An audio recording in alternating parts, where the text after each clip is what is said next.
Hello, everyone. Hope everyone can hear me okay and I'm coming through nice and clear. Checking my levels. Yep, all looks good on my end. So let me know in chat if there are any issues, be it the music, me, or anything else that looks weird or sounds weird. Just let me know in chat. Hope everyone is doing okay. It is super hot today, and it's not just hot; it's clammy. Like it's very, very humid. So I feel absolutely vile at the moment, which is lovely. It's always nice to sit in front of a nice hot laptop. But here we go. Okay, so welcome to my live stream, which I do every Saturday at 11 p.m. BSC time. And every week we do something a bit different. This week we are doing a live tutorial in creating a factory sim. And I saw the PC Xbox ask in the chat, what is a factory sim? So a factory sim is where you build machines that feed into other machines that will take up power from power generators, and you build sort of an autonomous factory line, basically. It's used in many games. There are several games like it out there in the wild. The one we played last week was Satisfactory. It's something I quite like playing. Those sort of games. I like the autonomous nature of it, so it's quite cool. I've got a chat open on my side here, so if you do have any questions whilst we're going through this, I'll try and answer them if I catch them. Obviously, I've got a lot to go through tonight, so I'll be as quick as I can and keep an eye out for it. If I do miss your question, just throw up again, be fine. So, what is the live stream? Why do a live stream? Why not just do a video on demand? Well, I actually wanted to do live streams because I wanted to make sure you guys see my process. So I'm going to do this pretty much blind. I've got some ideas of how I'll do some things, but pretty much blind. And you get to see me bug fix, you get to see me figure things out, and you get to see that way of working, that sort of workflow, which I find is quite useful to see myself when I see it in other people, rather than this sort of like edited, polished, practiced piece of work. You get to see the ugly side of it as well. And I will try to explain things as much as I can. As I said, we have got quite a lot of things to go through. So we're going to try and go through them as quick as possible while still explaining things and what I'm doing. Okay. So, hello everyone. I can see we've got Burning Virus, Brandon Wall, PC Xbox. Hello everyone in chat. I think we're ready to begin. So the only prep I have done for this is I've made some very, very basic, simple meshes that we're going to use for various possible things here. So we are, that's all I've done today. So we've got things like a solar panel, a power pole thing, and I can already tell you right now, my son is starting to cry. If you don't know, I'm a father, I've got 2 children. Be right back. I'm just going to make sure he's alright and put him back to sleep. Be right back. And when I get back, we'll get started.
So I'm back now. Hopefully he'll stay asleep. Keep an eye on him. So yeah, sorry if I do have to pop off a little bit every now and then. Kids have a funny way of timing things perfectly. So anyway, let's get started. So the first thing we're going to do in this game is we're going to make it so that we can place objects into this world. And I think I'm going to do like a grid-based system, so you can place things on a grid, sort of like you would get in like games like Fortnite, for example. So I'm going to show you basically how to do that. So first thing we're going to do is we're going to create some objects. So we're going to create a new folder here, blocks, and I'm going to create a new blueprint class. This will be like a parent thing. Block parent, because all the blocks that you can place are going to have a similar functionality in the fact that you can place them. So we'll make the parent have that functionality, and then each block after that will have will be a child with their own unique behaviors. So the block we need to have a material of some kind. In fact, actually, let's just get so we can spawn a block into the world. So I'm going to create a child of that, and we'll call this one test block. Actually, no, we'll do a solid. We'll do we'll do a minor block. Okay. We could do a multi-grid thing, but we're not. We'll see. I don't think we'll have time, but we can try it. But for now, we'll do one by one. It's not too difficult to do a 2x2 sort of thing. Anywho, so minor blocks. So let's go to the block parent. We're going to give the parent a mesh, a static mesh, like so, and we're going to have a power socket as well, which is going to be a scene component, and we'll call this one power socket. I'm not going to have it a child because I want to make sure, so my child ones I can place this wherever I want, independent of the mesh. So yeah. Right, so we'll go into our minor block here. Open full blueprint editor and give the mesh here just a basic. I've got a minor block here already, so minor mesh. It's very, very simple, nothing special on it whatsoever. And because I'm doing a grid-based system, I made all my assets fit a 100 by 100 grid. Okay, so it's 100 by 100 cube. And the power socket for the miner, I'm going to place on top. So I'm going to move that scene component above, like so. Okay, right, close that. Next, we're going to make it so we can actually place things. So let's go to our player character. And let's get rid of the gun because we're doing a no shooting game. So let's get rid of the gun. Motion controllers, VR, all that stuff. Don't need that. We don't even need the arms. We'll get rid of the arms. Right, now let's clean up all this stuff. We're not shooting anything, so we can get rid of shooting.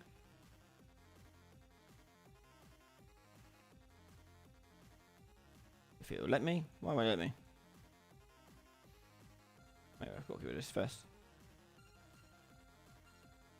I can hear my son is crying again. Crying out loud. Hang on, let me clean up this dude and then I'll go and deal with him. Alright, that's all cleaned up. Let's see if he actually puts himself back to sleep.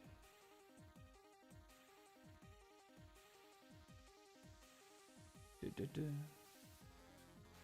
think he might have put himself back to sleep. Okay, so we need to go into our input settings. And I'm just going to change the wording of fire because we're not firing anything, so let's change the wording of it so it makes a bit more sense. So we'll do, we'll call this one build. Okay. So we're going to make it so that when we click the build button, it's going to project where you want to place it, and then you click it again to confirm it. So that'd be the left click mouse button there. Okay, so I'll do a build menu here. So build. Build event. Okay, so this one we're going to spawn an actor from class. And I want to preempt a few things because eventually we're going to get around to making a UI so we can pick which item we want to spawn. So my variables here, I'm going to be calling this one selected block. And this is going to be a class of a block parent. So block parent, class reference.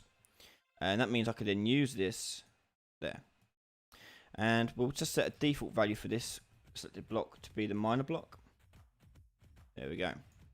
So spawn transform is where we're going to get the location of where we're going to put it. Okay. So first thing we'll do is we need to make a function to project a line out through a line trace.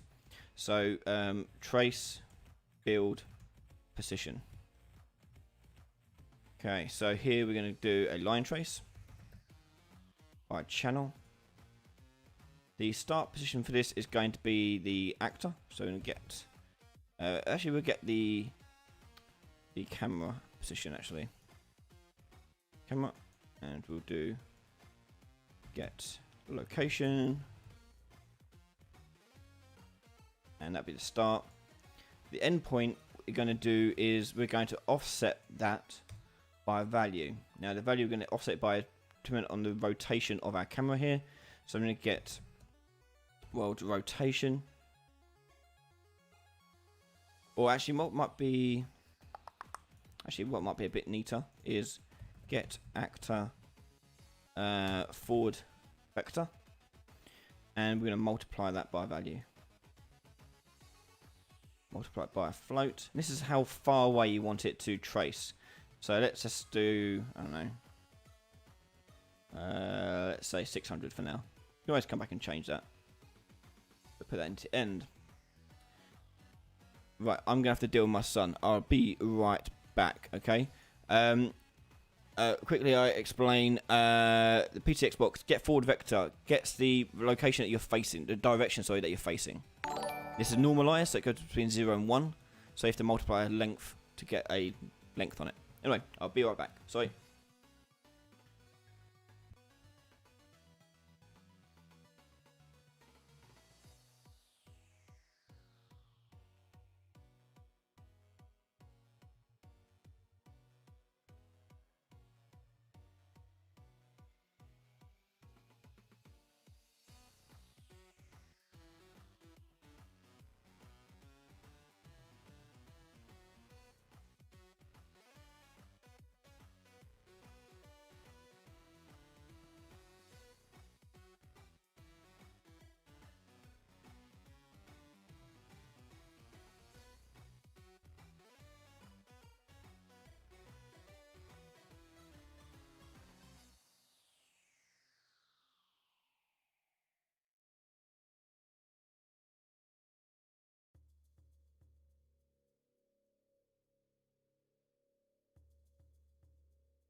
And I'm back.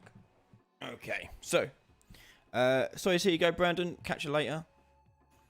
Okay, so we've got hi, can you make a neural network in C++? Not right now, I can't. Look at gamer. Quick question: what social media do I respond to? I get a lot of messages on all sorts of things. So the best way to get hold of me is probably my Discord channel. So if you want to join my Discord channel and then private message me through that, that'd probably be the easiest way of doing it. That's the one I'm most active on. I do try to look for them, but it usually goes tits up. Okay, so we've got the trace. We're doing the trace. Okay, so the trace, we've got the start and end point done. That's fine. We'll do a debug for this. We'll do for duration. Oh, no, we'll do for one frame. There we go. If you go to my website for the Discord, it's ryanlady.com, you'll find a blog post in my blog there, which takes you to it. To get hold of my Discord. Okay, so let's get a line trace by channel. And what we're going to do is we're going to out-hit, we're going to split that. And we're going to get the location vector here. Now, you can actually, so I'm going to show you how to do a snap to grid. Okay, so snap to grid is super simple. If you just right click here and just type in snap, you'll see a vector snap to grid. Click on that, Boom, done. You just drag out your location there, and you type in your grid size. Mine's 100, and it will now round up or round down itself to a snapped value. That is how you do snap to grid. Super simple. I see lots of people doing all complicated things and not realizing this exists. Yeah, done. Okay, so we've got snap to grid. We're then going to output that. Actually, what else we're going to do is we're going to put on the input here stackable, and stackable is going to be a parameter basically. So the idea is that we don't want all blocks to be able to be stacked on top of each other. So some won't be. For instance, like a solar panel, you don't want to stack solar panels on top of each other because that makes no sense. So we'll use a stackable here to determine whether or not we do another line trace, because we're going to do vector snap to grid. In fact, let me just show you this in action actually before we do that, just so you can see what we're doing here. So I'm going to plug that in there, and I'm going to drag my return node, my return value to the return node, to output the value. And on the event graph, I'm going to split the spawn transform and do trace build position, like so, like that. Okay, next we're going to do a tick. So do tick, and we're going to make it update this tick based on this trace as well. So return value, we're going to promote that to a variable, and this is current build item or build block. And on the tick, we're going to check if that's valid. So right click, convert validated get, and then from here we're going to do that trace again. Ooh. Setting the location of this block here. Set world location. Oh no, sorry. Set actor location to this. So simply on the tick, we're just checking we've actually got something we're building, and then we're just moving it to a new trace build position. So it should look like this. Oh, what's happened here? Oh, did I disconnect something by accident? Oh yeah, I did. Add controller your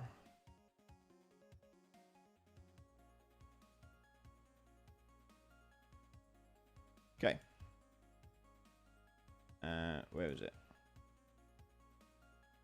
Oh wait, I didn't do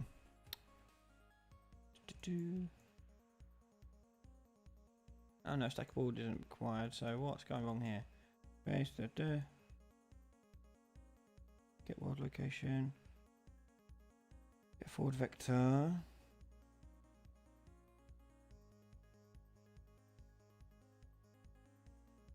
Why is that not working? Hang on.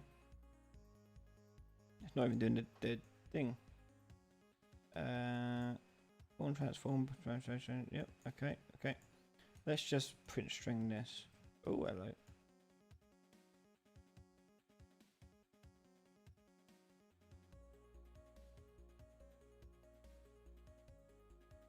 Yeah. Okay. So what's that outputting?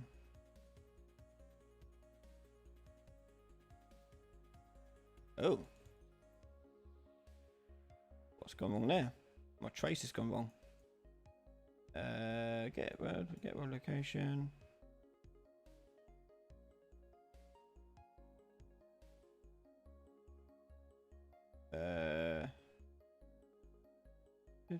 One frame.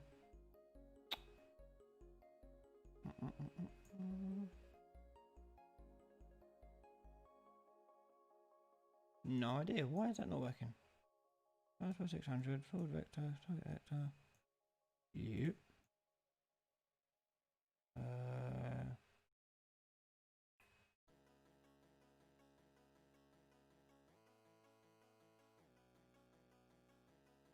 Yeah, not working at all. Why is that not working? Oh, wait, like, whoa, whoa, whoa.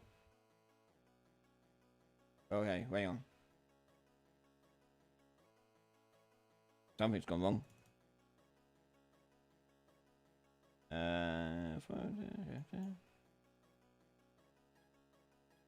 Okay, hang on. Let me just make for time being.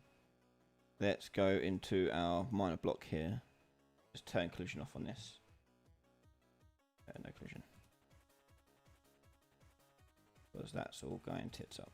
Right, so what spawned that then? Was it clicking on this? No. No. Oh.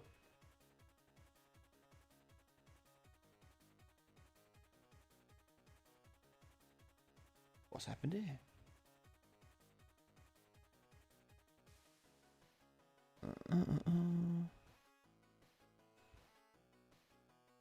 Why is it over here not let me do it anywhere else?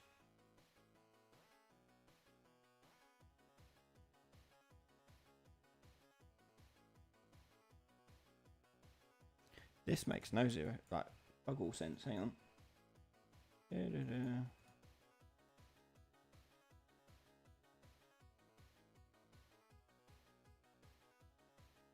Let's just do it this way as well.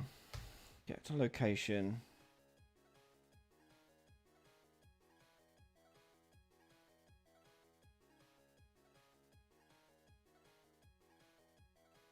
Yeah, so you see the line there. It's coming out fine. Okay, but it's spawning at 0, 0, 0.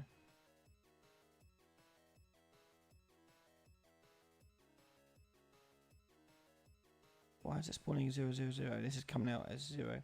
Oh, because it's not hitting it. Oh, wait, hang on. Right, so, sorry. So, we have to check if it actually hit something. So, let's do a blocking hit. In fact, let's do return value there. So, if it did hit the floor, we want to get the hit location. That'll go for that one. If we are not hitting something, so in the air, we're going to go for the trace end point. There we go. Right. So we've got that spawning correctly now. Kind of. It's still not snapping. Why is it? Oh, because I didn't do snap.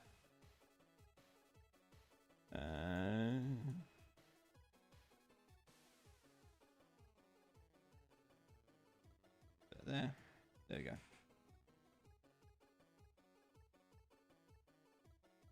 Right, so there's our snap. Okay. So we wanted to make it so it can go up and down as well. So to do that, we need to go back to our trace. Okay, now we can use the camera. So we're going to use the camera's forward vector. So get camera, forward vector,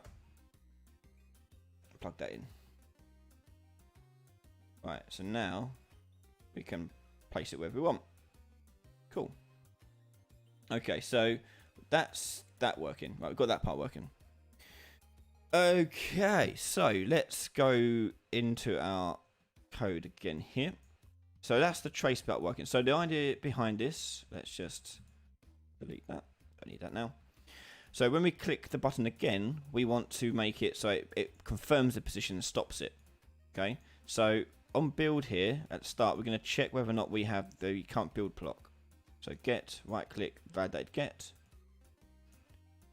And if it's not valid, we're going to get a valid one. If it is valid, that means we've got one currently selected that we're dragging around.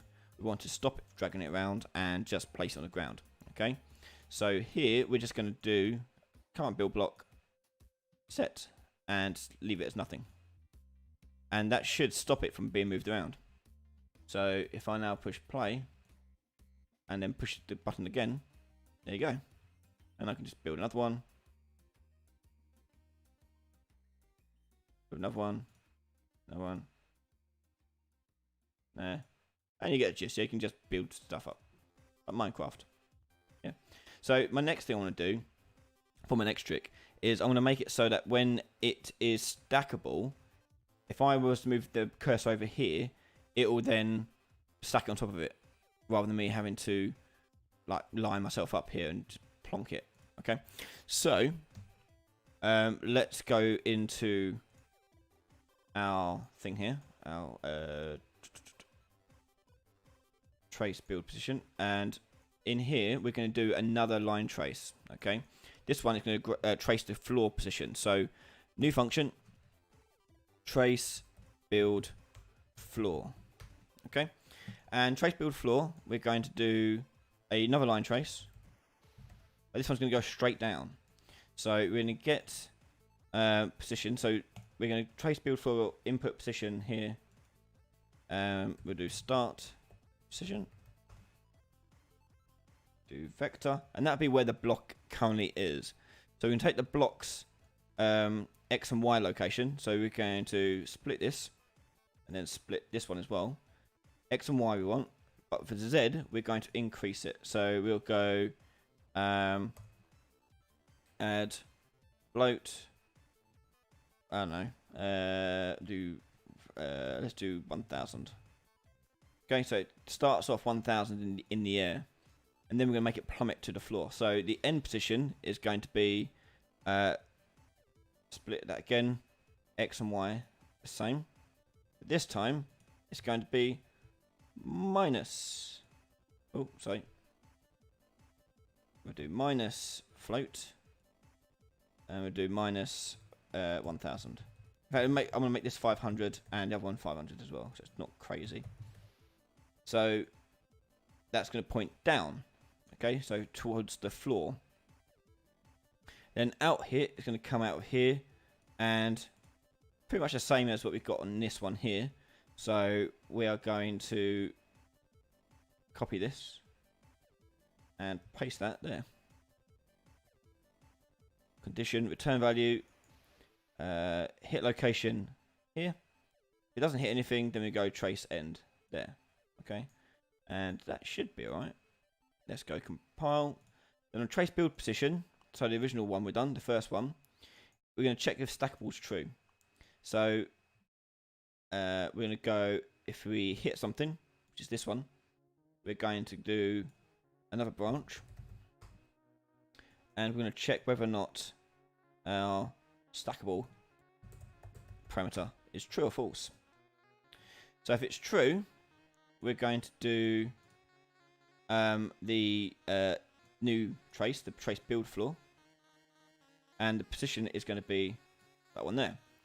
Then after that, then it will come back down. Turn node, return value, boom. Oh wait, let's do it. I have to do a different one. Whoop, up here. There you go. So that should be okay. So I put a block there, and then I put another block there, and oh, it don't work. Why isn't it working? It should pop it on top. Position. Oh, I haven't. No. Let's trace it so I know what's going on. For duration.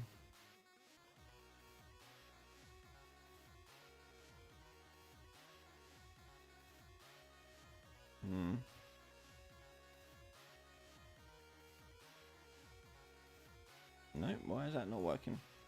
Oh, because I didn't make it stackable. Doi. Stackable. Stackable. This will eventually read from the block that you've wanted to build, so we'll check from there. But just to show it working. Hey. And then why is that not going?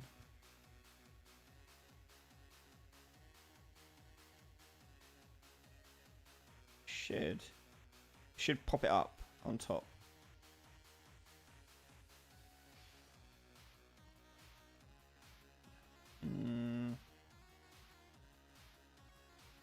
Oh, maybe I haven't, because I've got no collision on it, haven't I? So if I go down here, yeah.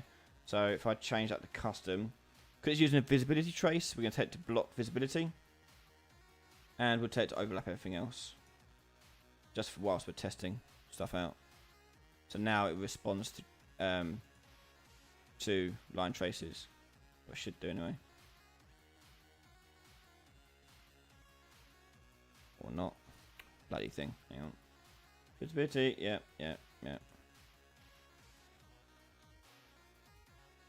Oh wait. Change that to query collision enabled. There we go. So that's why it won't working, because it needs to query it, and that's what the line trace does. Oh. Okay, so stackable is an issue. We're going to check that out. Actually, we don't want to trace it onto the floor, do we? So, trace build floor.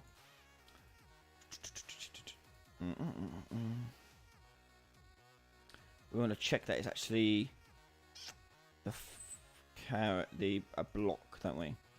So if I do out hit actor, could do a cast, but that's expensive.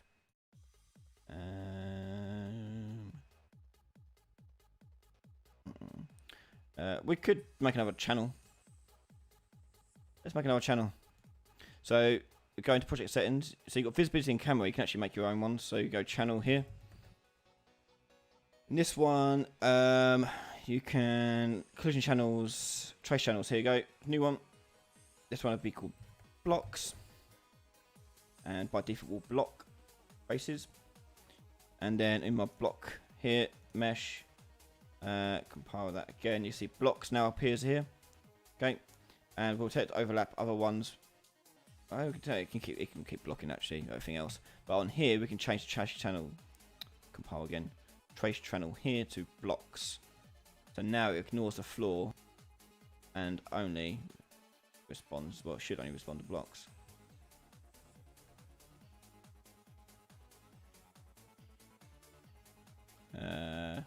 Blocks. Yep.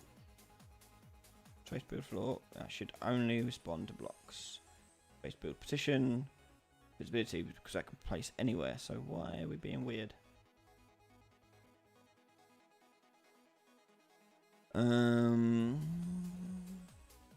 Hello everyone. Sorry, I am. I try and catch chat when I can. Sorry.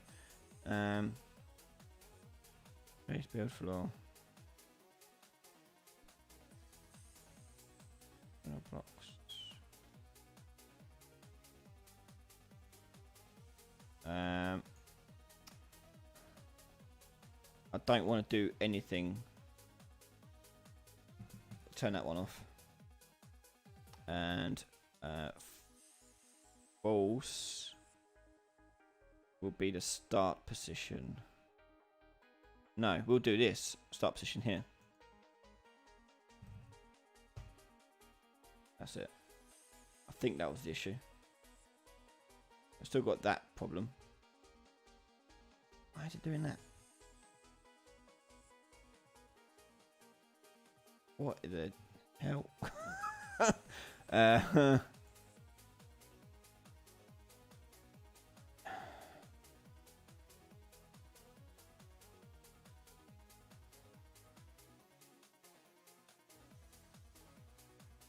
Let's just turn that off for now. That's fine. Just cutting out the floor bit first, and then.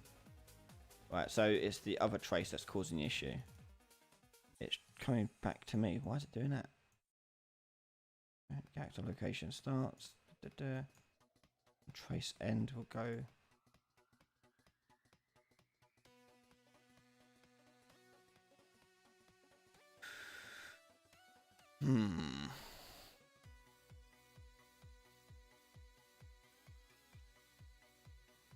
Right, let's turn that off.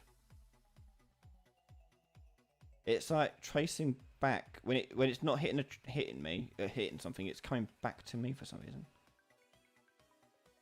What the hell? False, return. What's going on? Right. So something's really gone wrong. Down here. Position.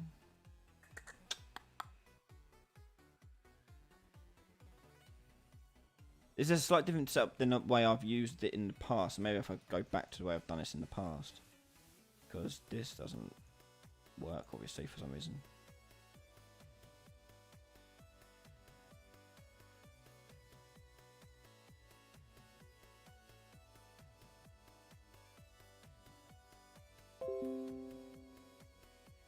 So I'm just thinking, I'm playing it out in my head. So I'm tracing down the flow of data. So it's true. So do this. And then it was doing this out here location.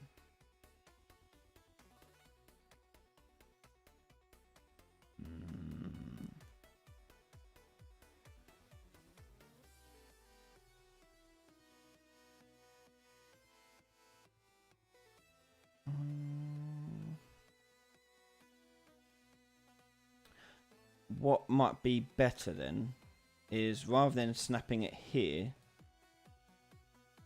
we snap it outside. So trace end goes there, start position goes there.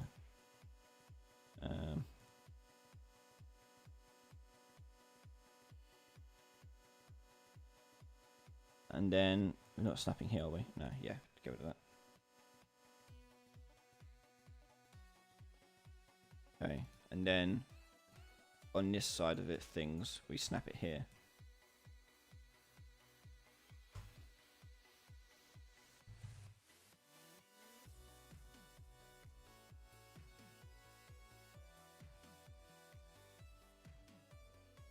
Right.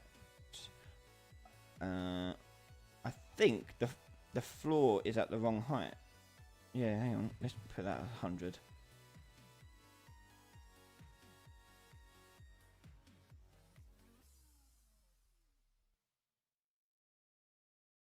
That's better than it was before, so I think it must be something with the floor now. So let's take that floor out.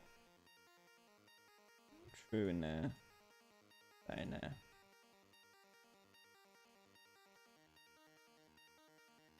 No, why are you doing this? Why is it tracing back to this position?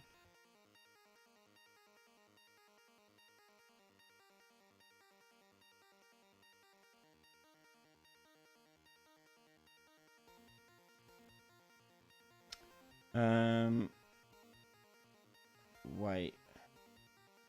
I know what's going on. Right, I know what's going on. So, we're doing a trace here, just to build it. But this tick is doing a trace again. And that trace is basically building it, it's pushing it in front of itself because it's responding to itself. So this trace here, we need to tell it to ignore the minor block. So minor block, on that trace channel, we're going to tell it to ignore, ignore visibility and camera traces. And yeah, there we go. That fixed that. So that's what it was doing. So basically, it was doing this, and then it was hitting itself, and then moving it, hitting itself, moving it, hitting itself, moving it, and it was just keeps colliding with itself. So I made it so it ignores visibility traces. This one is. So I can click and place it like so. Right. So that's that bit fixed. So now if I put the floor one back on, that should hopefully work.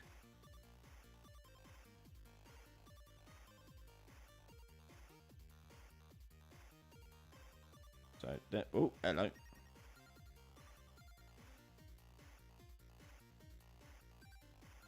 Right, so okay, so we've got issues with this floor one now. So the floor one, it's probably doing the same thing, isn't it? So right, so trace channel for blocks. We can't use trace channels then because it's going to hit itself. Is out hit actor.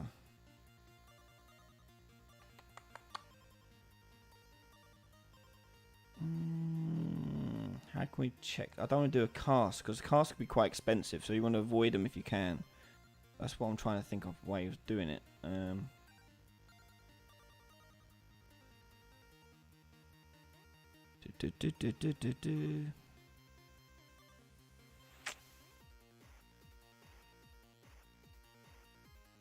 Oh yeah, I see everyone in chat got it before I did. It's hitting itself. Yeah, sorry, my bad. Just tending to ignore other actors, don't we? But not. I don't know.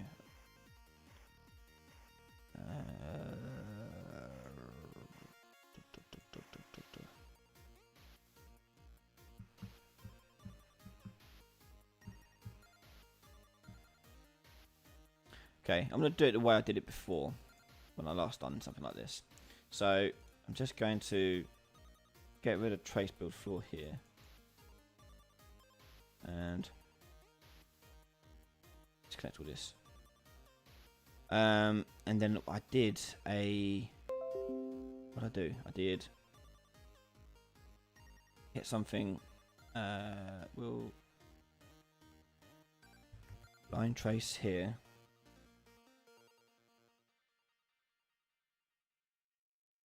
And the start position is going to be this location plus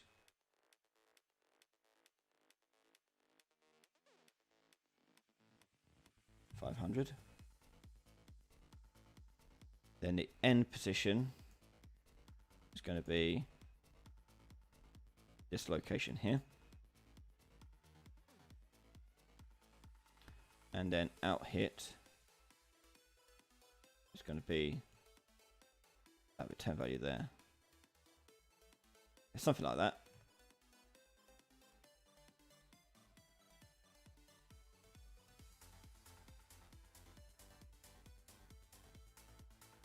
So, right. Plus 500 and the end.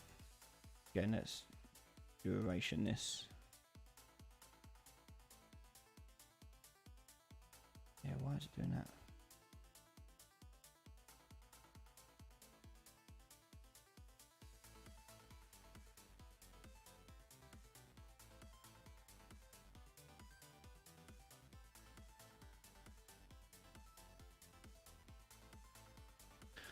Oh my god, this is a bad start.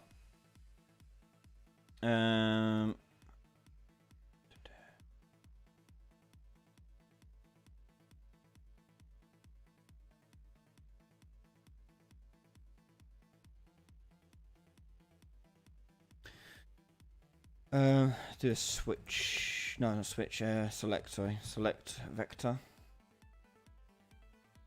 It's going to pick that one, or it's going to pick this one, and then it will do this.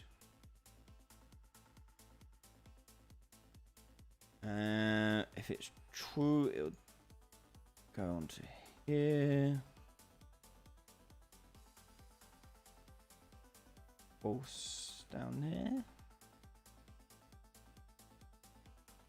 No, that didn't seem right. There. And that will go there.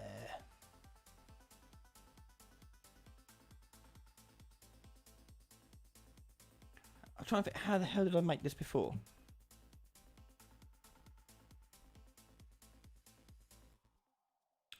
I got the location, that's what I did from here. And then I used this to do the trace, so location, did that as the end, and the start was location plus that.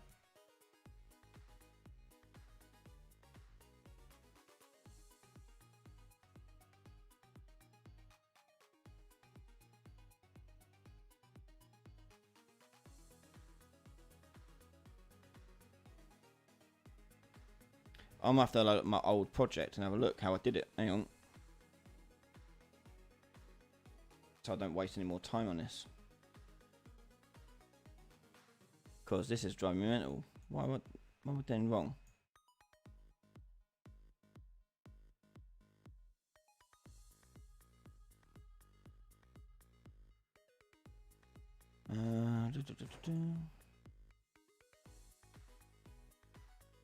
We'll wait for the other one to load up because this isn't pissing me off now.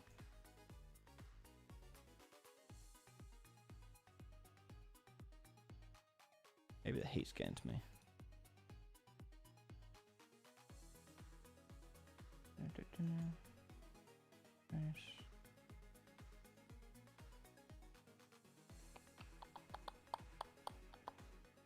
I know I did the traces in the same function. I know I did that.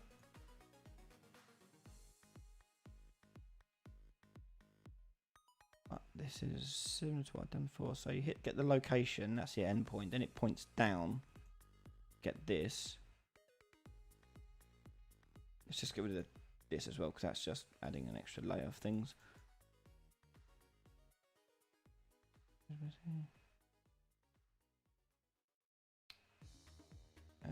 Maybe take back to block that.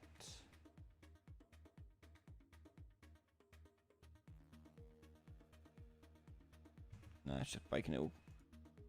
Alright, let's have a look how I did it in this. So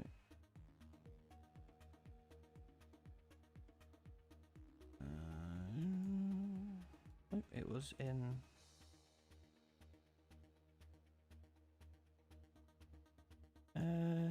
just the endpoint I used. Get that endpoint.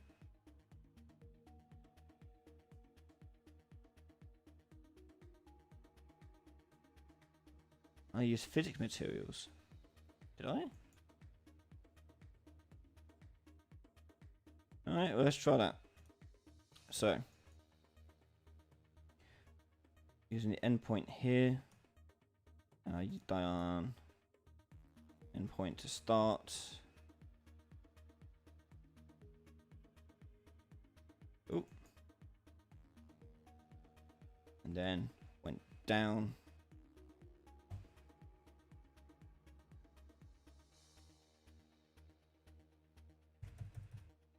Minus 1,000, and essentially that's the same as that.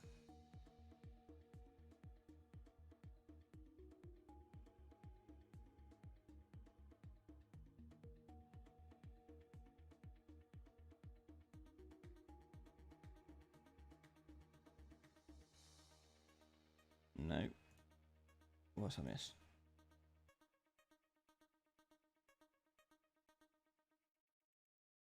I won't use that anyway.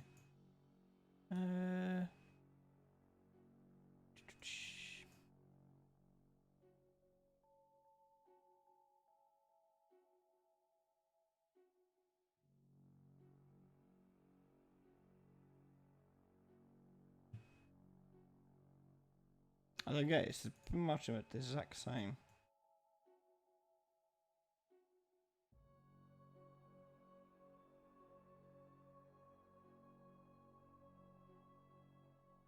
Okay, so that's doing the trace there. Then I want it to trace down. That's at the end. Then trace down. Down, down, down.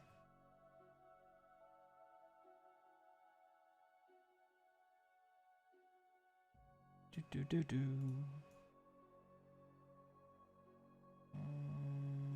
Yeah.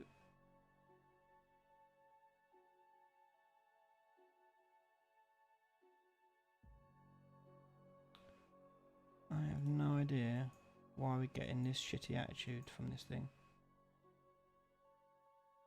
Maybe using the camera instead. That's what I was meant to do in the first place. So get world location. Start. Offset.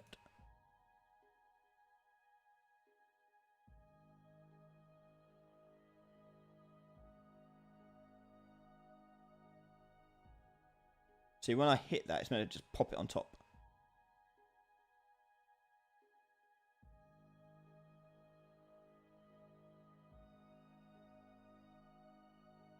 Okay, so it looks a bit better. So, right, so when it hits it, so blocking hit, we want to push it up, don't we? So, we do select vector. That's true.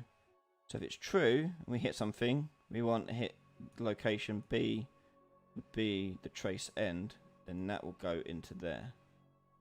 And then that will also go into there. Oh my god, really? You're being this much of a arsehole.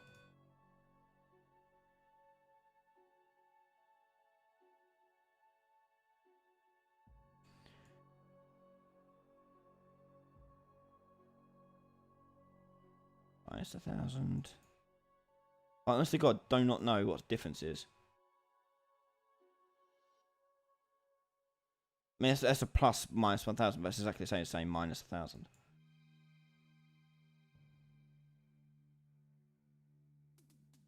doing anything with the blocks collision checks? Hang on. I've done this.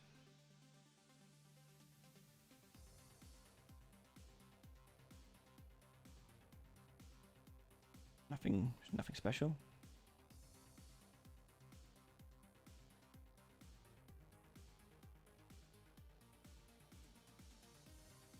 Well, I'll show you what this is meant to look like when I've done this in the past. You place and then place and then it like pops it up and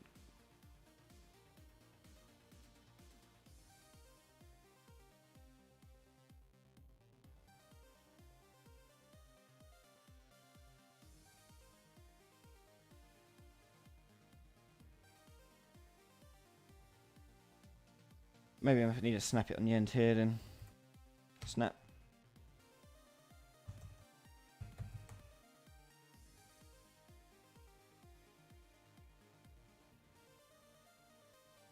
And then we go in here.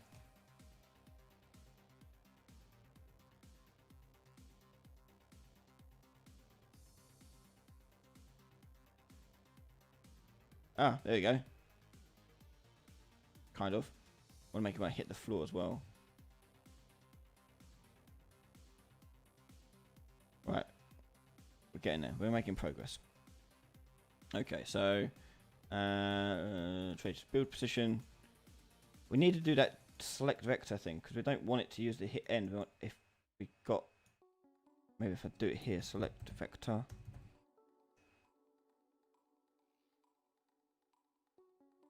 If it's true, we hit something, we use a hit location. If not, we use the endpoint. That goes there. That goes there.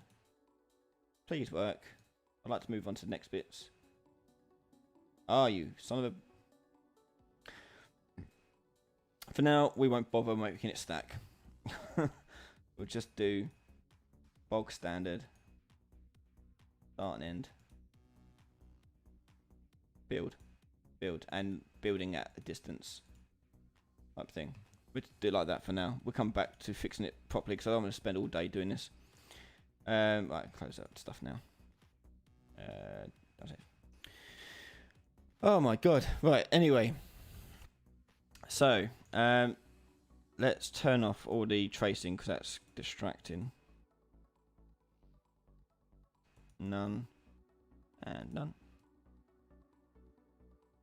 So now, let's make it so we can build blocks and place them into our scene.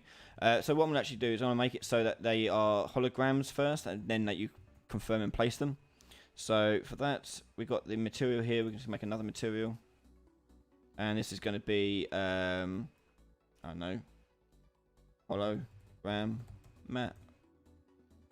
Do a very, very basic material here. Plug that in. Make it green. I like green for some reason. And then we're going to make this translucent. So change it from blend mode to translucent. And we'll make it two-sided. So it renders the full 3D model. And then opacity, we're going to do a simple constant of 0.5. Done. Okay, so we're going to use this thing to confirm when something's been placed or not. So on our minor block or block parent, we're going to go into block parent, and when it's first spawned, so on begin play, we're going to store its default material. So we're going to get, drag the mesh out, get the material of the mesh, get material, and then we're going to promote that to a variable. We call that default mesh material.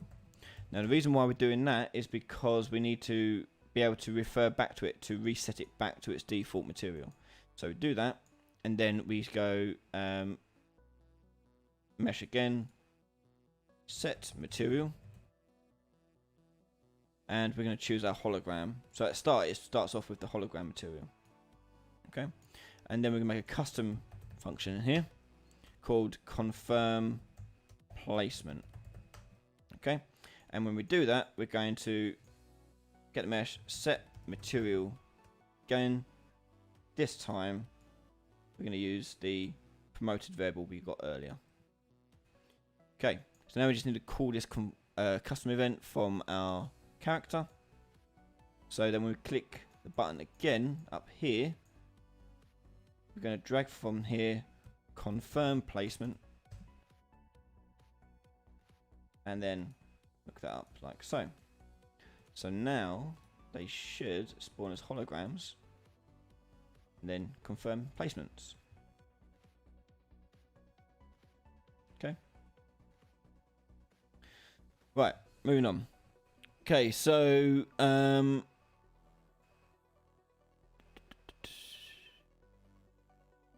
so I'm just checking out chat if there's anything I need to respond to. No. Okay. So, right. So we got that. Next job is we are going to start doing some power stuff. So let's create a child blueprint of this and call this solar panel. And the solar panel block I've made already as well. Solar panel. Okay. And this thing is going to generate power only if it can see sunlight. So we're just going to do an event graph, a simple event graph. Actually, if we go to class defaults, we're going to change the tick. So the tick interval here by default is 0, which means it happens all the time. So if we actually change that to a number of seconds, we actually change the speed of it. So we could say, let's say this ticks every, I don't know, 2 seconds. Okay, so every 2 seconds it's going to tick, and then we'll use that to generate the power and then feed that power off to other things as well. So if you made like a solar panel type 2, like an upgraded version of it, just change the tick interval for in the class default settings to get that upgraded tick. On tick, sorry, here, we need to constantly check if there is something above him. So do a line trace. Line traces are cheap, so by all means you can use them. So start position is going to be get actor location, and then the end position is going to be actor location plus, and let's say 1,000 in the Z. Okay. Right. So we're going to do return value. If there's no return value, then we make it generate power. So on the variables here, we're going to have power, and that's going to be a float, and we're going to tell it to get the current power, add power, and then set power. Okay, and we just put in a value here, and we'll do a randomized thing. We go random float in range, and we'll do a range between 1 and 4. Okay, whatever, doesn't really matter. So that's going to be generating power now. Okay, so what I'm going to do on here, for just testing purposes, I'm going to put a text render on this thing. Ooh, above it, and we're just going to make it so it puts the power value on that. So on my event graph here, text render, set text, and we're just going to put in that. Okay, so by default that's set to 0. So if I place this into the world and then play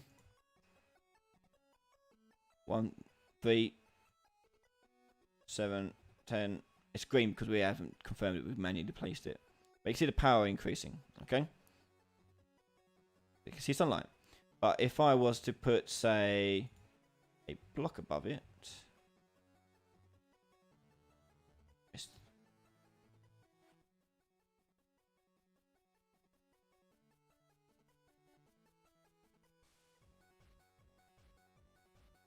it should stop the number.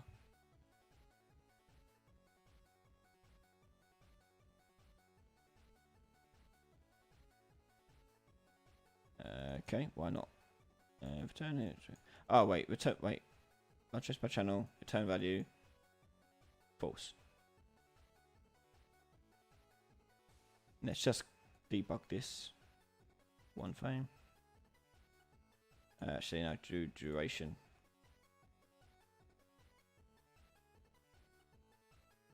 Okay, so there's the thing. But it's hitting something. It's hitting the floor, isn't it? That's why. So let's just offset that starting position a little bit by 100. That line should be red. There we go. Cool. So that's now going to check with the sky above and see if there's any space above it. And if I was to block that space up with something else, that number should stop climbing, which it has. So there we go. We've got a solar panel. Okay, so solar panel, and so that's generating power, but we want to clamp it to a maximum as well. So we're going to clamp this.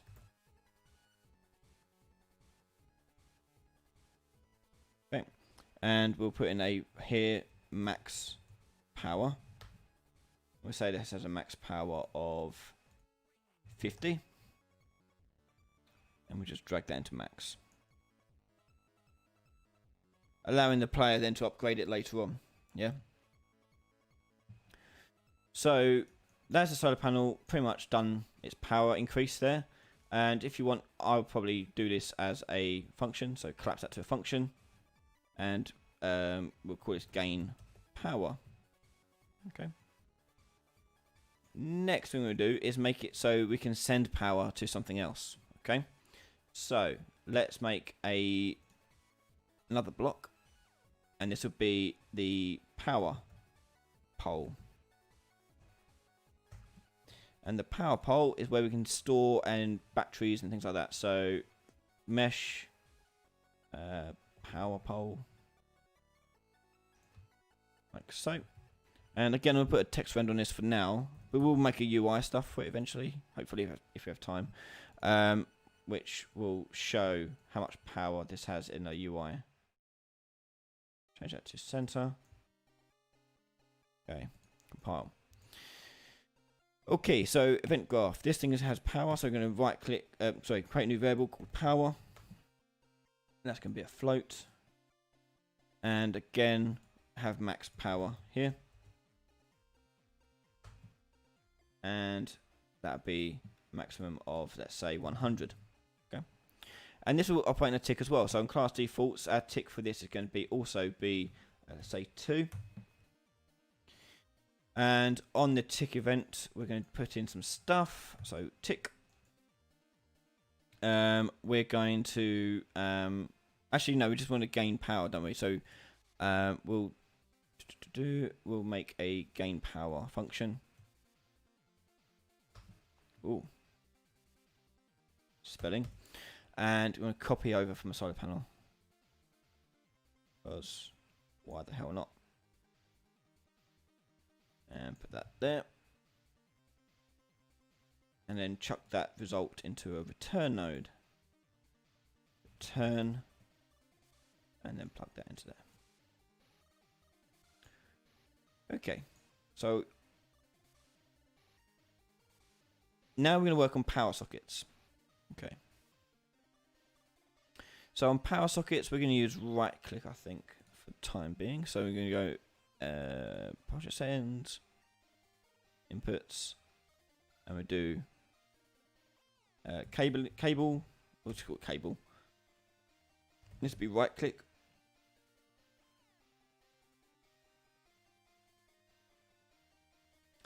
And we want to do then a trace from the player, so cable, and we're going to do say a line trace by channel, and we'll go by blocks because we only want to connect up blocks. And the start position for this will be the camera stuff, so camera. In fact, what we can do is just copy this and put that in here. Oh, that one's the end. That's the start. And if that hits something, we want to hook a cable up. So we need another thing in here. And we'll do cable, I don't know, source, I don't know, do cable 1. And that'll be a block parent object reference. And do also cable 2. Because we need to refer to the 2 different cable spaces. So when we do a line trace by channel, we're going to check whether or not cable 1 exists. So here we go, get cable 1, validate it. Out hit, split, hit actor, we're going to cast to block parent. And as block parent, we're going to so if cable 1 is not valid, do this. So yeah, if we hit it, it's a block. Yes, it is. We want to hook a cable up to it. So we go. What would be the best way of doing this? We'll make a cable actor. I don't actually. Can we already spawn one in? Spawn actor from class. Cable. Yeah, we can. Cool, cable actor. So we can spawn a cable actor in. Plug that in there. And the spawn transform, split that. And that'll be, as block parent, we can get, actually, you can just get the transform for that.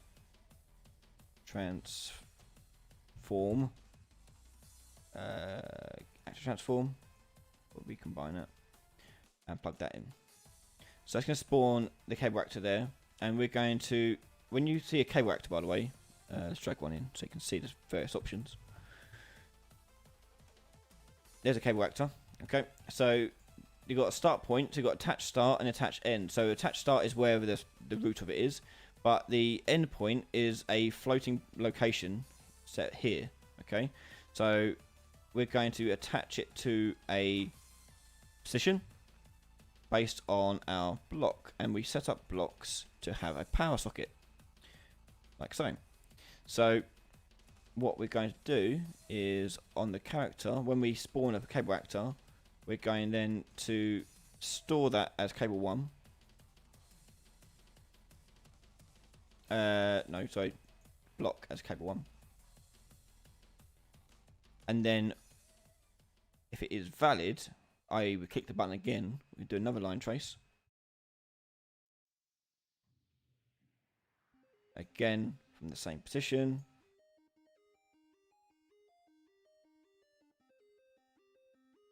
Copy that, paste that, and start. Blocks, okay, and again we're going to do the cast of block parent, so I only want to connect blocks to blocks. So that goes there, that goes there. And so now we've got that, and we know cable 1 is valid. We want to then to attach this cable to the endpoint. So in fact, I'm going to change the name of this cable 2 here to cable actor. And the type for that would be a cable actor. And we're going to set that cable we just spawned to that. So when we get cast block parent is true, we're going to get cable actor that we've just spawned. And we're going to set end location. We should be able to. Set. Hang on, let's type in just end. End low.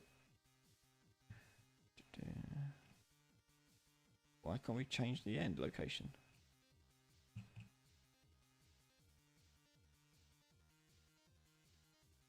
I'm just typing cable and you can see all the cable functions. So set attach end to attach end cable. Does this have it on there? Nope.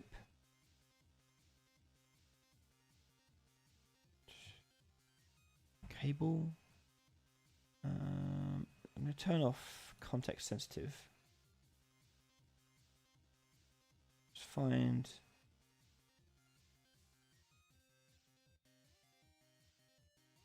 set cable and get end location. Set end location. What's the target for that?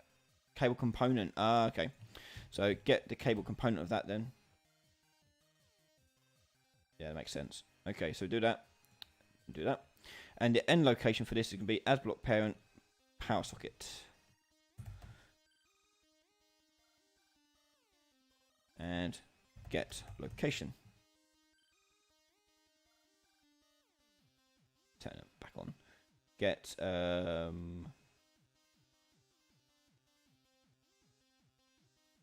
we should just get world location of this. Get location. There you go. Yeah, get world location. And plug that into there. Okay, so that's going to get us the connecting of 2 blocks. So if I push play and connect and do that and that, we can click there and then click there. We get some weird stuff going on here. What's going on there?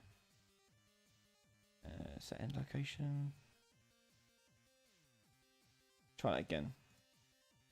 See if it's common. So that connects to there, then to there. Goes off way over there. Why does it do that?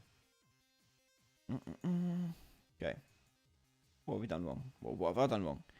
Get power socket. Get world location of power socket.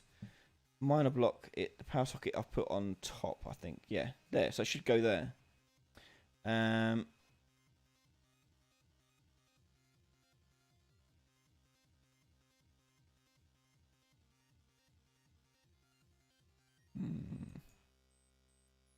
Maybe the length of it. Maybe have to change the length of it first.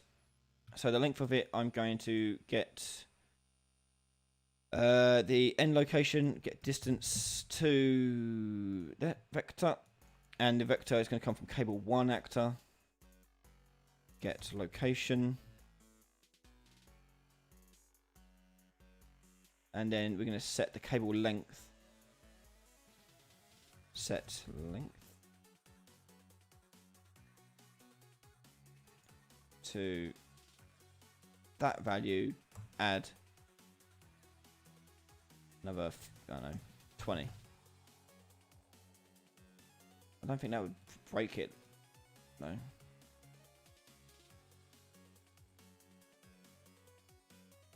Bit too long.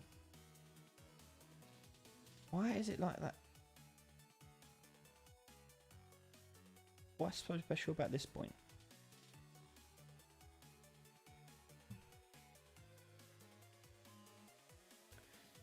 Because when you drag this in, all there is this end location. So what the hell have we gone wrong on? We're not attaching it to anything.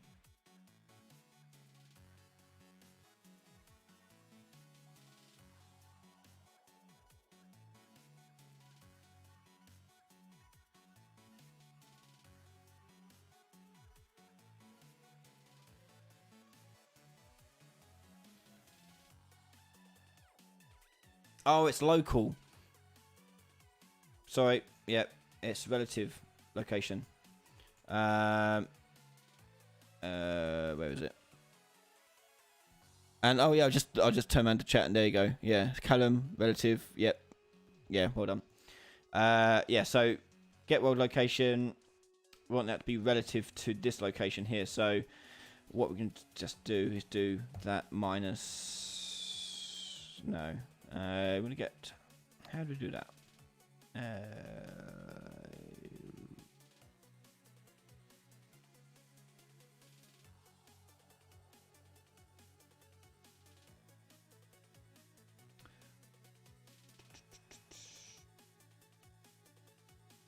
How can we do this? Relative.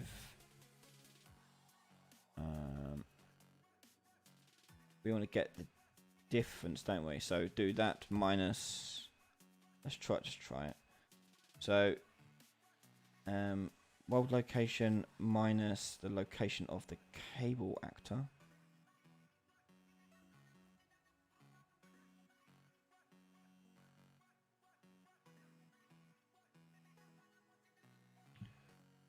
Plug that in.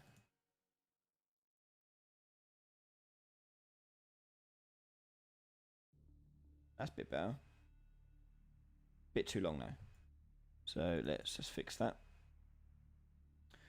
So distance we've got is end location to this location here. So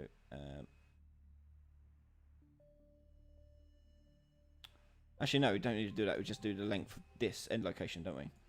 So length, vector length, add 20 to it. Done. Vector length gets how long that vector is, which if you've got position, it's basically if it's relative position. There we go. It'll. I think that's alright. Yeah. Maybe we don't need a 20 added onto. I put a 20 on it so it gets a bit of slack on it, but I don't think we need the slack.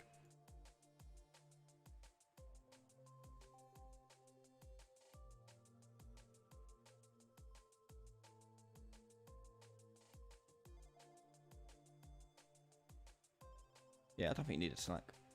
In fact, may have to take away some. Let's do minus 20. Where are we? In fact, let's times it by half. Make it a bit more taunt.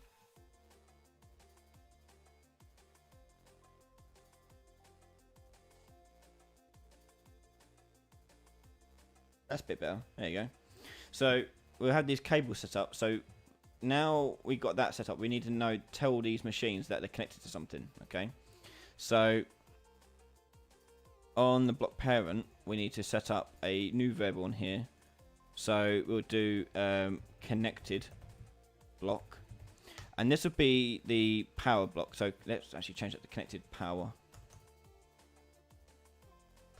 and that'll be a block reference. So it'll be a block parent, and so when we do click on it at the end here, we're telling each one they're connected to each other. So this one here, the end one, we're going to set what do I call it? Power, didn't I? Connected power, was it? I literally can't remember what I just typed. Yeah, connected power. And so that's that one. And then we have to do it for the other one as well. So for cable 1, at the end here, we'll do set connected power. And the target for this one is cable 1. So, cable 1 goes there. It's very messy. I apologise. And then connected power for this one is going to be block parent over here. I'll tie this up later in a function properly, but I can use local variables and such. But for now, we want them to know they're connected. So let's connect a power pole to a solar panel and get them transferring power. So I'm just drag a power pole out like so, and we'll just put some rotation on it. Why not? And so when we clicked on these two, we want them connected. And for the purpose of making it look normal when I'm doing this, I'm just going to turn off the material changing stuff.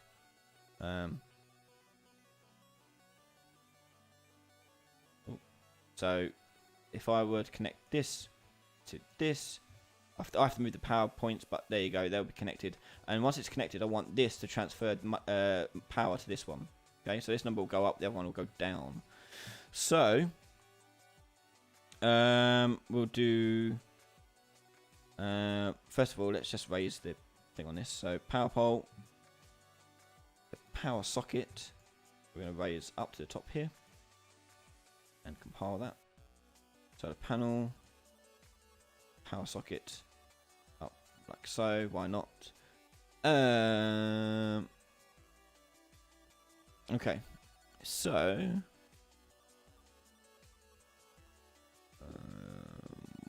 right, so we've got the power socket set up, and mine's gone blank. So I looked at chat and I got blanked.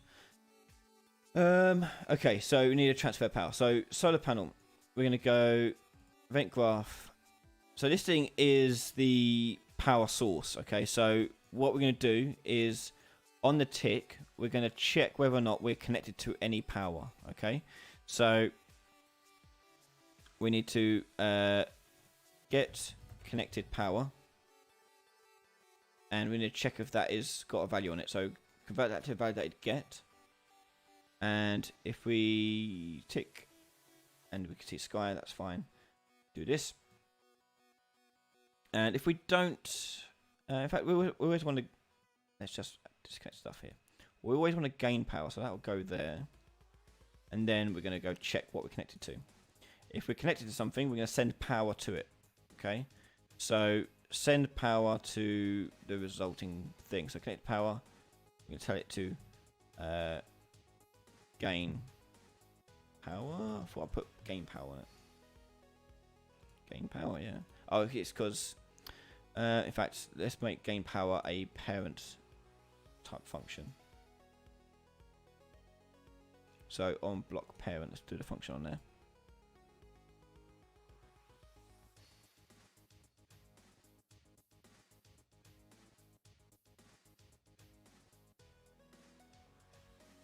And that'll be float. Nothing special, just putting it on here instead of individual children. Max power connected, and that's all fine there. So solar panel, you don't need this anymore. Just call it gain power function. Goes there, and then connect to power.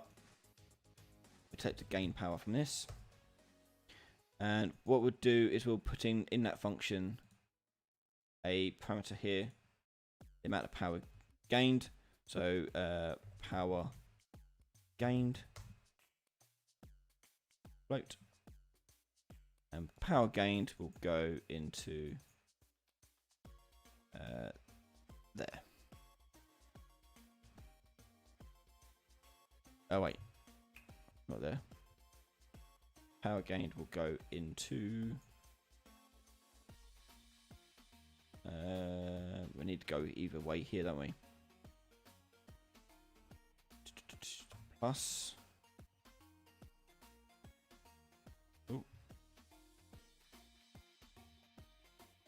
plus 2 minus 2.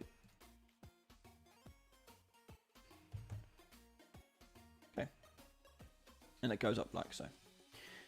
Right, so gain power, okay, solar panel, gain power, I'm going to take the gain 2, and gain power here will gain, we'll do 1.5, so it's not as much. And then we'll take to update the grid here. Don't need this one, don't need this one. Power. Okay, power. Okay, power pole. These two don't. That doesn't exist. Delete that. Delete this. Delete that. Okay, so power pole will now gain power from the solar panel because it's whatever the solar panel is connected to, it's going to send power to it. Okay. So let's see if that's working. Power pole will also do a tick on here for the text render, which we'll do. Yeah.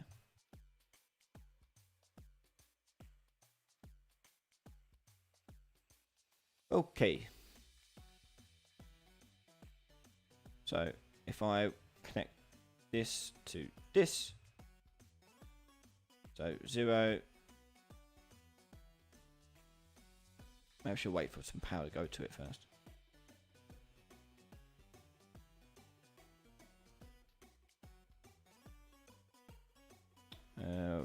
Okay, hang on. Oh, it's because it's not connected to anything, that's why. Solar panel. Okay, so I want to update the thing regardless. Put that over there.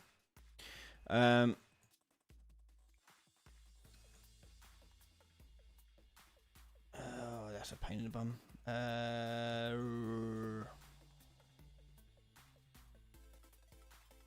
Do a sequence. So it'll do this, and then it'll do this. So now let's test that out. So now it's displaying this, but is it gaining power? No. So why is the solar panel not gaining power? Power gain 2. Yep. 2 minus 2, minimum 0, maximum plus 2. Power plus power, clamp, yep. I get it.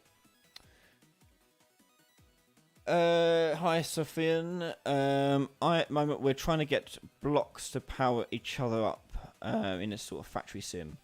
For some reason my solar panel is not gaining power.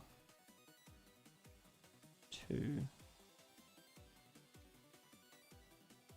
Let's just increase it by a lot. 10, let's say, for example. Oh wait, I know. Max power here. There you go.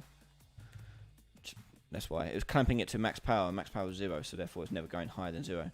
Okay, so there's my solar panel doing its thing, gaining power. If I hook these up with cables, let's see if this power goes up instead. Yeah, look, it's getting power. So that's getting power, but I want that power to be taken away from this one. Okay, so we need to also make it lose power. So I'm block power here. We'll do. In fact, we'll do lose. No, we'll just do lose power. Lose power. And lose power can be pretty similar, but this one we're going to have it not random. So power loss. And we'll do power minus power loss set power. Oh. And we'll make it output power as well. So we'll do return and we'll drag that onto there. Output the power. So solar panel is now going to do this and then it's going to lose power. So we're going to do lose power. And the power it's going to lose is this output here. So drag that there. Boom. So now one of them should go up, the other one should go down. So connect that. Oh bollocks, hang on. It's me clicking wildly. Okay, so right click. Okay, so this power 36 hopefully will start going down. I think it's gaining too much to be able to tell. Let's go back and change that back to 2. Okay, power gained 2. It should still gain a little bit more than it gives out, but so it went down there. So you can see it's going down and it's transferring it over, and you now got some flow between the two. Yeah.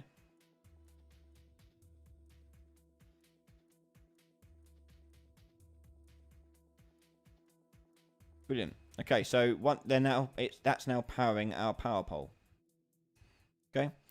Now the power pole can be connected to multiple things here. So we're going to make it connect to, let's say, up to 4 machines. So if I go to my power pole, now I need to code this thing to be able to connect to multiple machines. So solar panel, block parents here, so it has connected power. Okay, this is the probably power source. Power pole though is going to be I don't know, recipients, I guess. So power recipient, I can't spell, so recipients. That's not right, but that would do. And that would be a block parent. There we go. And we'll make this an array. And we'll go on tick here. We'll send power over to his power recipients. So we'll do a for each loop. Power recipients. Look that up. And the array element is going to be each block. So for each block, we're going to tell them to gain power. And they're all going to gain power of, I don't know, between for 2, I guess. We'll do that, keep doing that. And then we'll make this thing lose power of that amount. Okay? And that's going to do it for everything that's connected to power recipients. At the moment, it's blank, so it'll do nothing. Okay?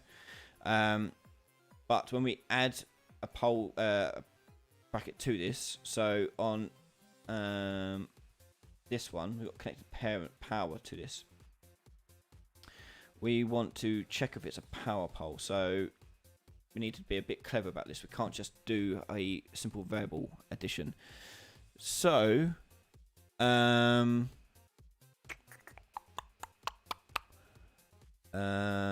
just checking out chat. You guys are coming up with the answers before I even look at chat. Well done. Okay, so connected power needs to be changed here. So we'll do a function, I think, on block parent here. Say we'll do not variable, function. So delete that. So new function, connect power, and we'll do connect power source, so it makes it a bit more clearer what it is. Connect power source, and we'll new parameter. This will be power source, and that'll be block parent.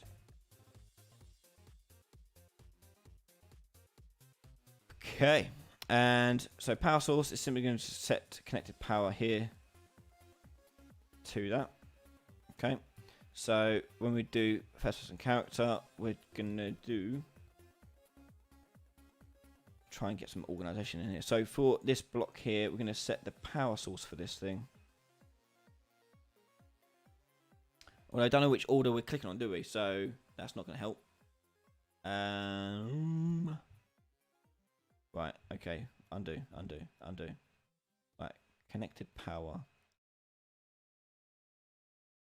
Right, I'm going to change the wording here. So again, it follows a bit more logic. So connect power. We'll do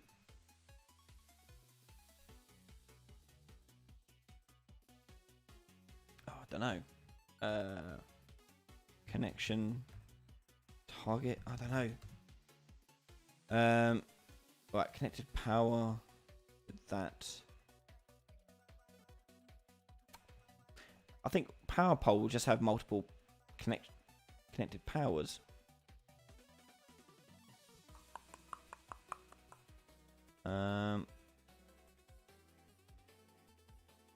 It's just the machine's not going to send it. So if machines don't send power, they just take power. So the solar panel can be just like another machine. It's just sending power to it. So when we connect anything to a power pole using the variable connected power, okay, on power pole, we want to allow it to accept multiple power sources. How do we do that?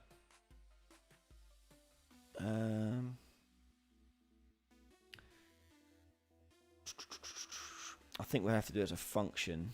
Okay, so we do it as a function. So connected power goes onto there. So on the player character, when we do this malarkey, we do as parent connect power, and cable 1 will go to there, and that will carry on. And then at the end of that, we're connecting power again there. So target for this is connect power, and the power source is going to be that one. Called cannot find function connect power. Called from connect power. What? Oh, did I not? Yeah, there you go. Yeah. Yeah. Hang on. Oh, sorry, that goes there. That one goes there. I didn't compile it. That's why I got that error. There we go. So we're connecting the power there. That's calling the function. Then on the power pole, when that function is called, we want to do something. Yeah, we could do. Yeah, Callum, we could do multiple children and parents. We could do that. That might be a bit easier. Um, just see if there's a thing of a way that voids going back and at changing bits.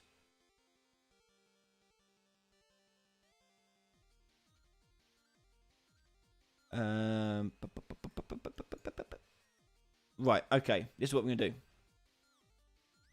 On block parent, connect the power here is going to be a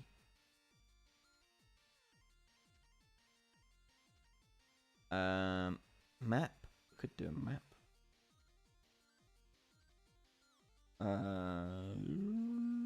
Yeah, we'll do a map. Okay. Right, so block parent is going to be the block that's connected to it, and basically the socket, and then the integer here is going to have we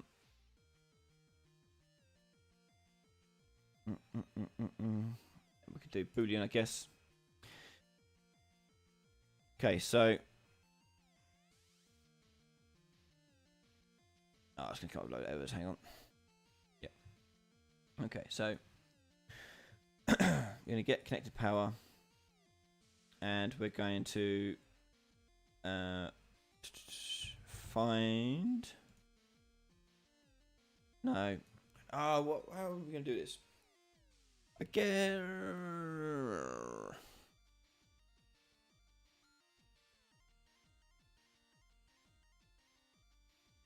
Because I think you could just add multiple things, but you can't with a map. So.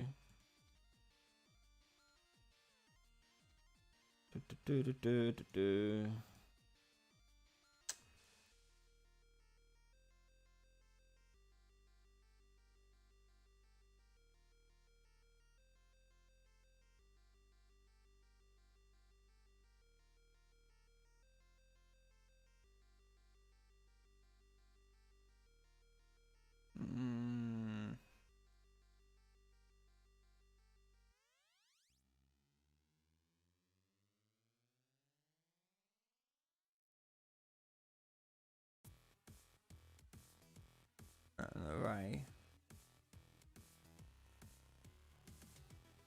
I want it to be a fixed size, don't we? I'm not too familiar if you can do it in Blueprint. A fixed size, that is.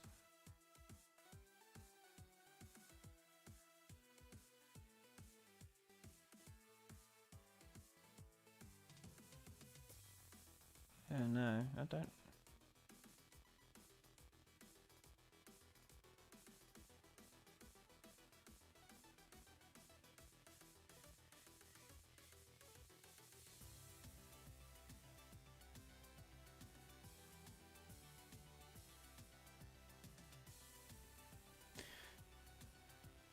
We need to override the functionality of something that's going on. So with power pole, if we override the function,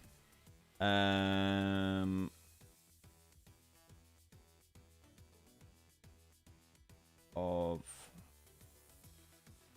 connect power, we can change it. So rather than just call connect power here, we're going to make a power recipients here. So here we'll do get power recipients. I'm going to check the size of it. So how do they call it in this one? Is it size or length? Length. There you go. Oh. So length, and we'll see if that is equal to or less than 4. So if it is less than, just do less than 4. We want that going to a branch, and then the branch will go, if it's true, we'll do this stuff, but we'll take the connection target and add it to our array. So power recipients will do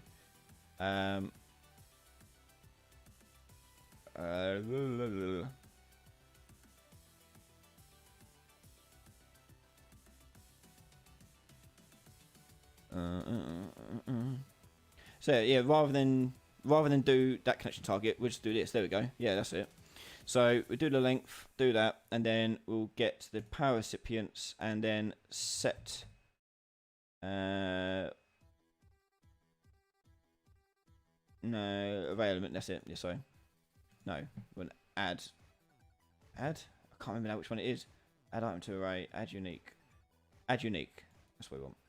So add unique, and we're going to add this.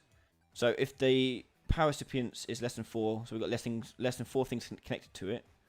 Power recipients is going to add one to it. So basically, the power pole is going to use this connect power connection differently than everything else. Everything's going to take one thing. So power pole can connect multiple things.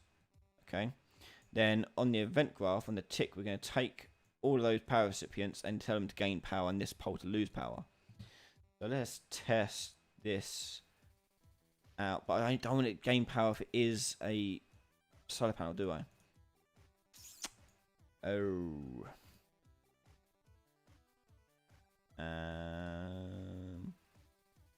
Yeah, no, okay. Then we'll do on the power pole. Then we'll do the parent thing. So connect power.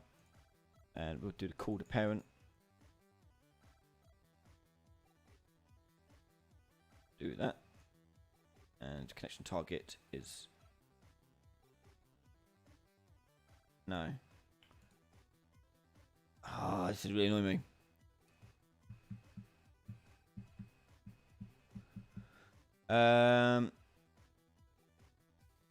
May have to go back and make sub children of children and things like that.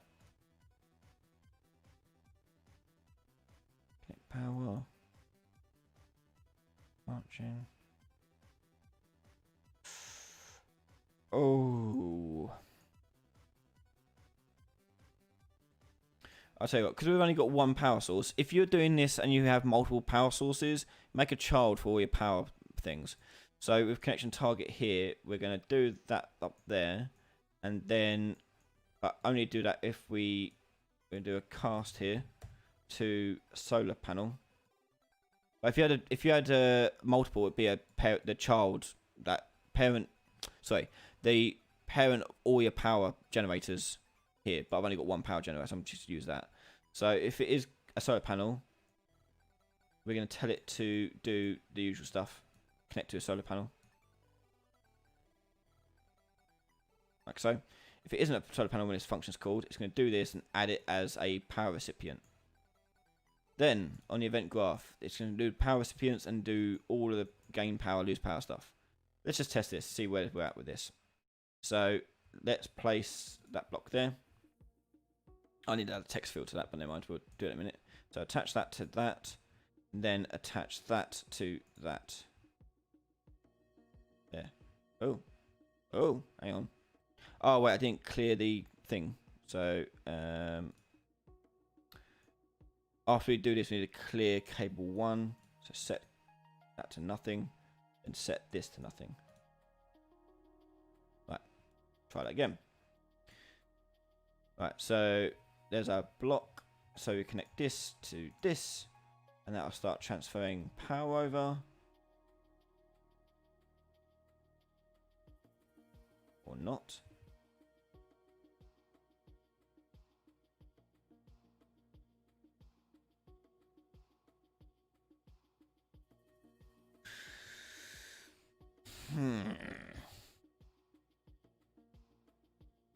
Is that because I've just done a simple takeaway, not actually done it properly? Oh no, that worked fine. But that's not. Oh, that was taking power now. Hang on.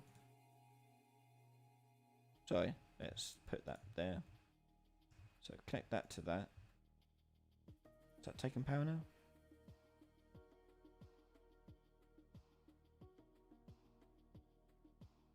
Swear I saw the number go up.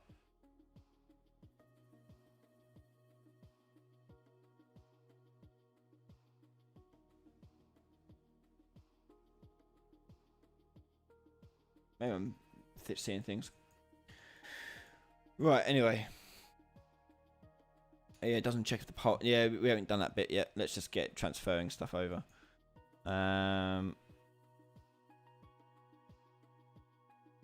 Let's tell the pole then not to lose power for now. But it should still send power. So solar panel, hang on. Gain power, then. Oh wait. Oh, I disconnected this. Hang on. That would help. Right. Do that. Right, let's get the power working. Right, that's okay. So we've got power going from that to that. But if I click on this and then to this, why is that cable going over there? I mean, the cable's just visual. It doesn't actually do anything. It's just to visually show what's connected. But that should connect to this.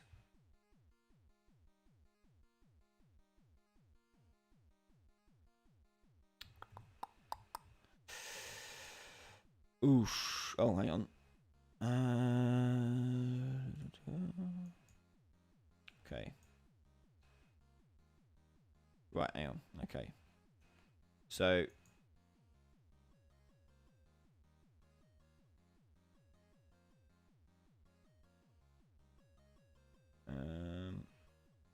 Cast a block parent.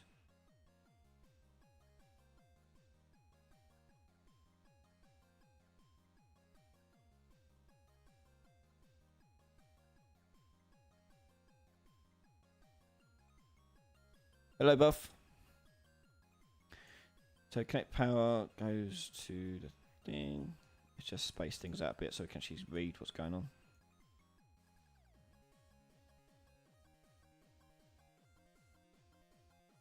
Power socket.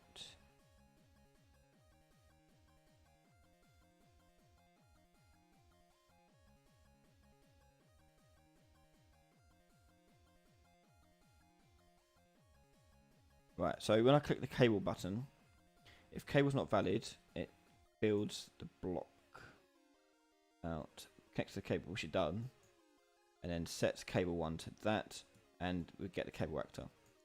Then, do that. Okay. Then if we click it again on something else, it is valid. Yeah, do more checks. This one, we connect power to it. So this one, the block we just clicked on is connected to the first one. Then the power socket we get the location of.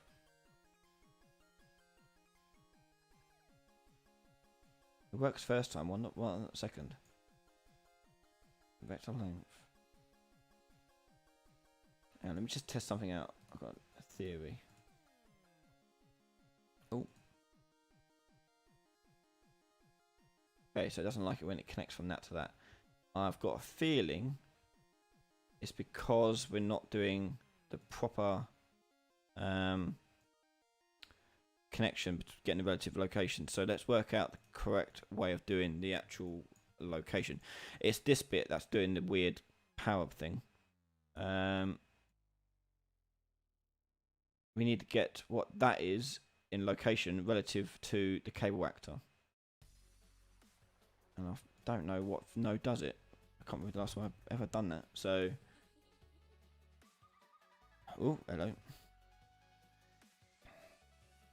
Get relative.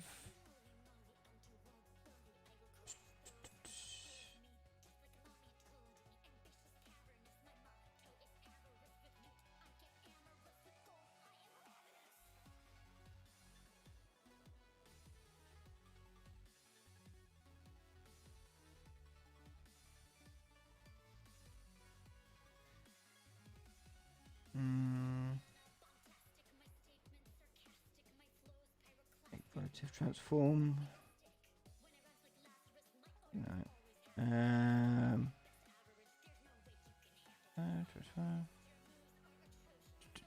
Just reading what they are. Hang on. Get reset now.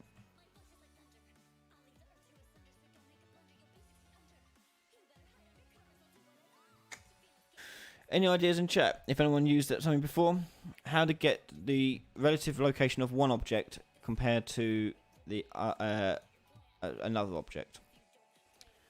You get this world location. I want to know what this world location is relative to this world location. Now let's go into Chrome and have a look, see if I can find it. Uh,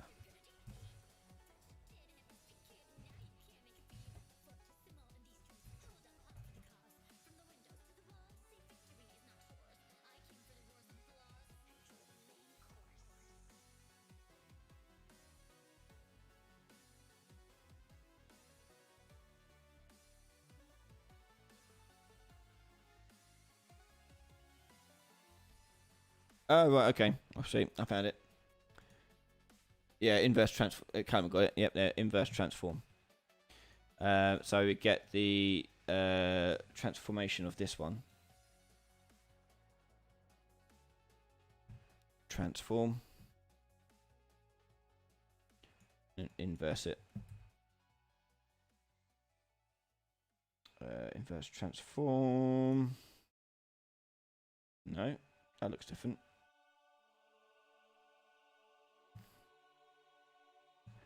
Invert. Oh, it's transform location, isn't it? Inverse transform location. There we go. And where we got it going? To here.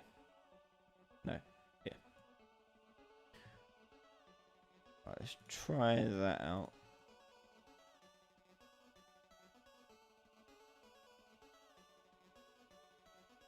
No.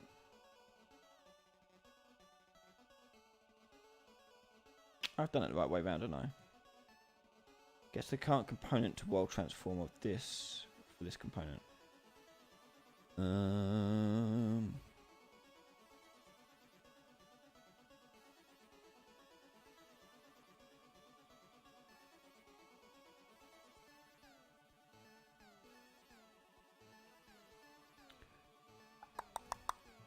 Yeah. Oh wait. No. World transform component. Yeah. Transform position by the inverse of a supplier transform. This will transform position from world space to local space. Right, convert. I went the other way around, don't I? That's why. It's this location.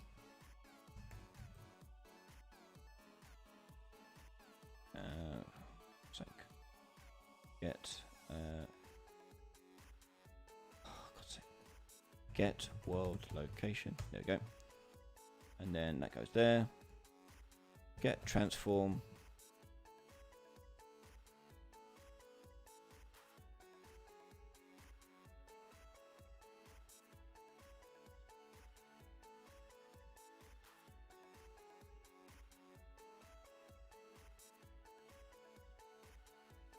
Did something.